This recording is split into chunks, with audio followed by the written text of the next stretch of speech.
A preacher in the 1800s in England, Charles Spurgeon, describes it like this. Picture the scene. What Jesus was doing, Peter was doing. Faith made Peter to be like his Lord. There were two walking, the one by his own infinite power, the other by the power imparted to him, the power of faith. He goes on, faith loves to deal in great things, in marvelous adventures, in projects beyond human power. We are to come to God and ask Him to do for us, we are not to come to God and ask Him to do for us what we can do for ourselves. There is no room for the exercise of faith where reason and human strength will suffice. So what about you and me? Are we willing to let Jesus make us live like Jesus? Walk by faith on water? Or do we still want to walk by sight? Oh, can't go there. I can't do that. Can't be done. Now, come on. Is Peter really that great of an example? We all know how quickly the scene changes. But when he saw the wind, he was afraid, and beginning to sink, cried out, Lord, save me. Where was Peter? Walking on water. Where were the other disciples? They're still in the boat. In fact, even the disciple that Scripture says loved Jesus the most, where was he? In the boat. Apparently it takes more than love. It takes faith to get out of the boat. And Peter is out of the boat. And may I suggest to you that when we do things by faith, it creates challenges and temptations that are too big for us to handle as well. Let me name just three of them. The challenge of staying humble. You know, when you start doing something that you knew you couldn't do and then suddenly you were able to do it. Peter's walking on the water. Maybe he's halfway to Jesus. Come on now, let's be honest.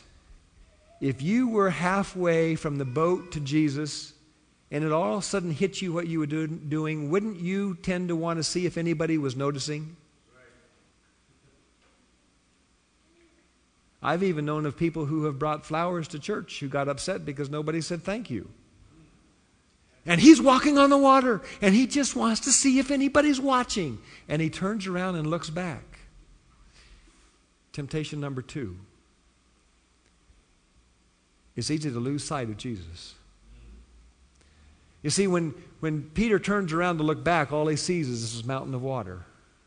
Maybe a gust of wind hits him in the face about that time and drives him backwards, and he sees this great mountain of water coming at him, and he's looking for Jesus, and he can't see him. We can get busy even doing good things and take our eyes off Jesus. And when we've taken our eyes off Jesus, sometimes it takes a while to find Him again. That brings temptation number 3. And that's realizing, I can't do this.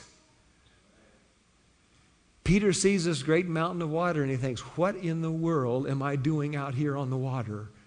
And he begins to sink. It's easy to give up when we begin to sink. But what did Peter do? Immediately, he cried out, Lord, save me. Sometimes when we begin to sink, sometimes when it all begins to fall apart, we can say, forget it. If that's the way God's going to treat me, I've had it, I'm done, I'm out of here, just forget it. Not Peter. Peter remembered his source of power. Again, I like how Charles Spurgeon put it. This shows what a living thing his faith was. It might not walk the water always, but it could always pray. And that is the better thing of the two. Your faith may not always make you rejoice, but if your faith can always make you trust the precious blood, that is all you need. Your faith may not always take you to the mountain and bathe your forehead in the sunlight of God's countenance, but if your faith enables you to keep in the straight road that leads to eternal life, you may bless God for that. To walk the water is not an essential characteristic of faith, but to pray when you begin to sink is.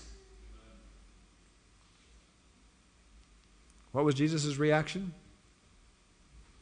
Well, if you just paid attention and kept your eyes on me, you wouldn't be down there.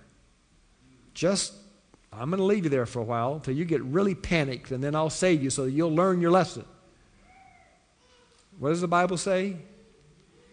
Immediately, Jesus reached out his hand and caught him.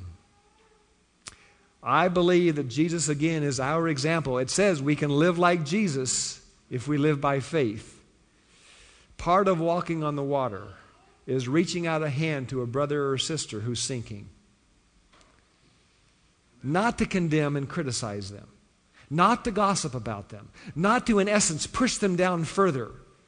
But to reach out to help them immediately. Not when they ask for help, but when you know that they need help. When Jesus had picked him up, he did say, "You of little faith, why did you doubt?" There may be a time for instruction. There may even be a time for reprimand. But it should be after we've shown our love and compassion. When did Jesus say, "You of little faith"? When they're both walking together back toward the boat, on the water, because Jesus has picked him up.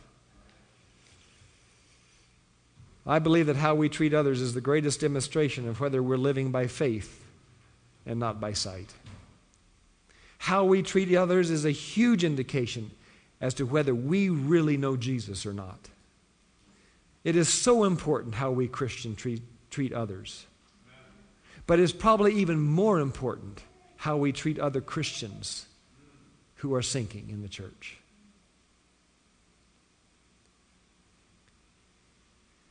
Faith comes from knowing Jesus. And when faith becomes part of our life, you've got to do something. It has to be activated. 1 John 2:3 puts it this way. We know that we have come to know him if we obey his commands.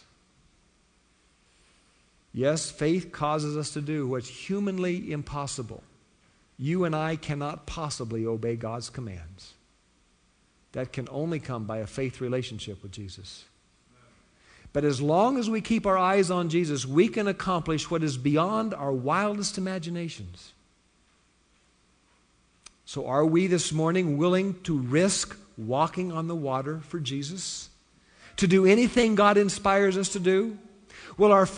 And when we agree to this, will it always mean dynamic, great things? I've indicated that, God wants us to do bold things, tremendous things that are impossible. If God had given me this message and said, now I want you to culminate it by taking everybody out to the nearest lake and you walk across the water and just show what God can do, that would be kind of a fun way to end the sermon. But does God always ask us to do great things? I'm going to tell you one more story.